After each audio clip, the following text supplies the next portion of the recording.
मैं ये गारंटी से कह सकता हूं कि बिहार विधानसभा चुनाव से पहले पहले नीतीश कुमार गठबंधन तोड़ने वाले हैं, क्योंकि तो क्या एनडीए के खिलाफ एक बड़ी बगावत करने वाले हैं नीतीश कुमार?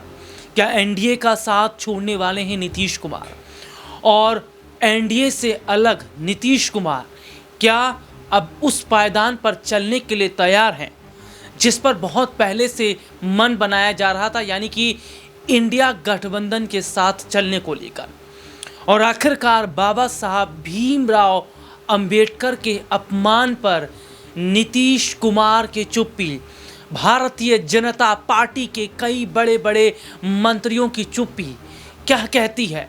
और क्या नीतीश कुमार जो चुप्पी साधे हुए हैं, ये चुप्पी एनडीए के लिए मुश्किलें तो नहीं खड़ी कर देगी? क्योंकि दिल्ली के पूर्व मुख्यमंत्री अरविंद केजरीवाल ने एक चिट्ठी नीतीश कुमार को लिखी जिसमें बाबा साहब भीमराव अंबेडकर के अपमान का जिक्र है, और ये कहा गया है कि नीतीश कुमार को इस पर बोलना चाहिए। और क्या नीतीश कुमार एक बार फिर पलटने वाले हैं?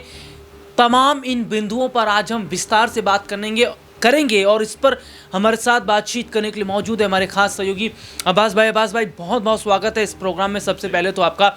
और मेरा पहला सवाल आपसे यही रहेगा, नीतीश कुमार जो कि पलटू चाचा के नाम से भी जाने जाते हैं, लेकिन अब यहाँ पर हम क्या देख रहे हैं कि हाल ही में गृह मंत्री अमित शाह ने सदन में बाबा साहब भीमराव अंबेडकर का जो अपमान किया, और उसके बाद हम क्या देखते हैं कि पूरा विपक्ष अमित शाह के खिलाफ खड़ा हो जाता है।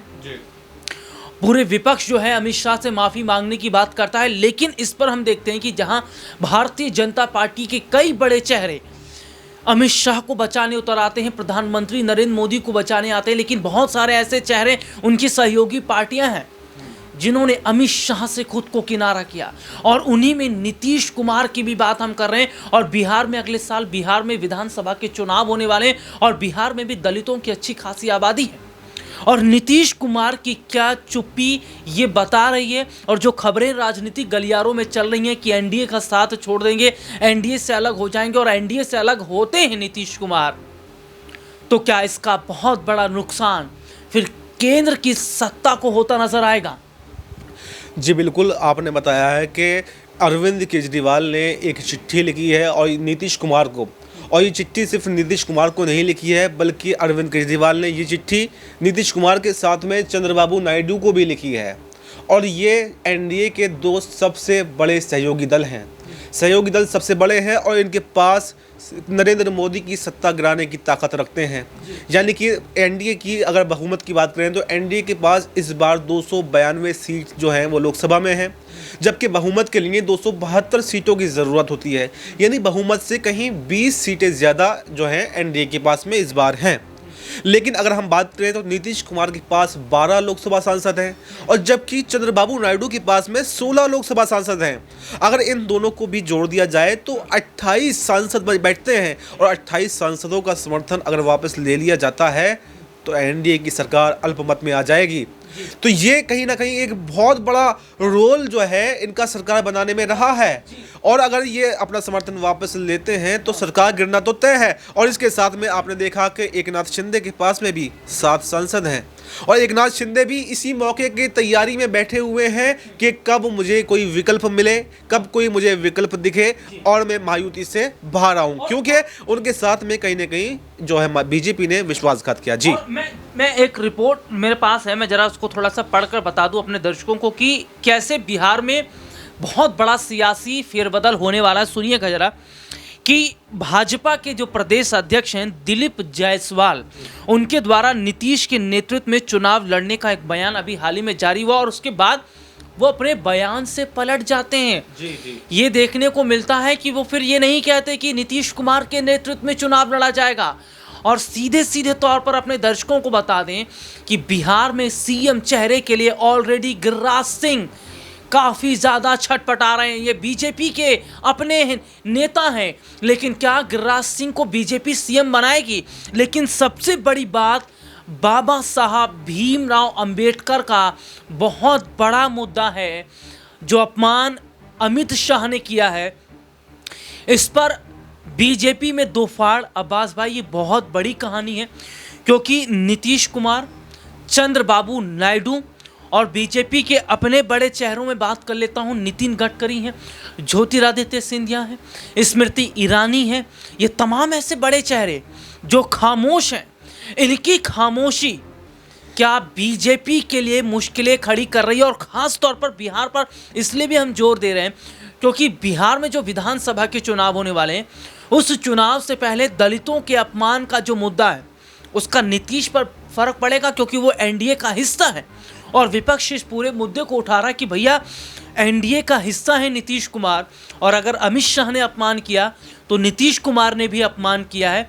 या तो नीतीश कुमार अमित शाह से इस्तीफा मांगे, अमित शाह पर टिप्पणी करें, बाबा साहब अंबेडकर का जो अपमान हुआ है उस पर बात रखें, नहीं तो ये माना जाएगा कि वो एनडीए के साथ मिले हुए और जो अपमान जो अमित शाह ने किया वही नीतीश कुमार अब करते नजर आ रहे हैं। जी बिल्कुल, देखिए ये हमेशा से देखा गया है कि नीतीश कुमार 9 बार जो है बिहार के सीएम बन चुके हैं, यानी कि उनको मौका भुनाना आता है। जब उनको ये लगता है कि अब मुझे एनडीए के साथ में मेरी अच्छी गठजोड़ नहीं बैठ रही है, या कुछ मुझे परेशानी हो सकती है, या मुझे कुछ नुकसान हो सकता है, तब वो पलटी मार लेते हैं, वो आरजेडी की तरफ चले जाते हैं, इंडिया गठबंधन का रुख कर लेते हैं। और उसके बाद में अगर इंडिया गठबंधन में रहते हुए उनकी बातों को नहीं माना जाता है तो वो फिर से एनडीए में आ जाते हैं। ये लगभग काफ़ी बार देखा जा चुका है। तो इसी कड़ी में इसकी संभावनाएं और तेज़ हो गई हैं कि जो अमित शाह के बयान से कहीं ना कहीं नीतीश कुमार नाराज हैं, और अभी खुलकर वो बयान इसलिए नहीं कर रहे हैं क्योंकि अभी सहयोगी हैं, लेकिन जल्दी फैसला वो है इस पे ले सकते हैं।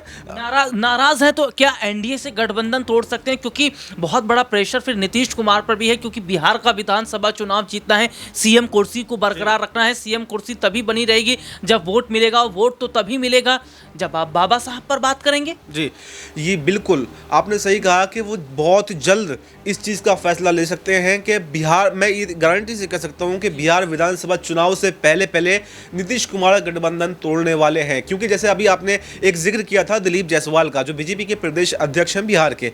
दिलीप जायसवाल ने पहले एक प्रेस वार्ता में ये कहा था कि हम जो है बिहार विधानसभा चुनाव नीतीश कुमार के नेतृत्व में लड़ेंगे, लेकिन उसके बाद में ये अमित शाह ने एक बयान दिया था कि ऐसा अभी कुछ तय नहीं है कि जो आगामी विधानसभा चुनाव है हम नीतीश कुमार के नेतृत्व में लड़ेंगे या हम खुद लड़ेंगे। अभी ऐसा कुछ तय नहीं है। जब ये तय होगा, जब चुनाव नज़दीक आएगा, तब हम तय करेंगे कि किसके नेतृत्व में लड़ना है। तो नीतीश कुमार कहीं ना कहीं इस बयान से भी अमित शाह के नाराज़ हैं, और ऊपर से राज्यसभा का बयान जो अंबेडकर साहब का अपमान है, इसको लेकर भी अच्छा खासा नाराज़ हैं। तो वो जल्द ही इस पर बड़ा फैसला ले सकते हैं। जी, बहुत बहुत शुक्रिया आपका अब्बास भाई। और बिहार के विधानसभा चुनाव से पहले नीतीश कुमार अगर एनडीए का साथ छोड़ते हैं, और क्या अमित शाह से भी वो बात कह रहे हैं कि माफ़ी तो उन्हें मांगनी पड़ेगी, नहीं तो वो केंद्र की सत्ता को गिरा देंगे। इस मुद्दे पर आपकी क्या राय, कमेंट करके ज़रूर बताएं। फिलहाल आज के इस प्रोग्राम में इतना ही। मुझे और मेरे सहयोगी को इजाज़त दीजिए। नमस्कार।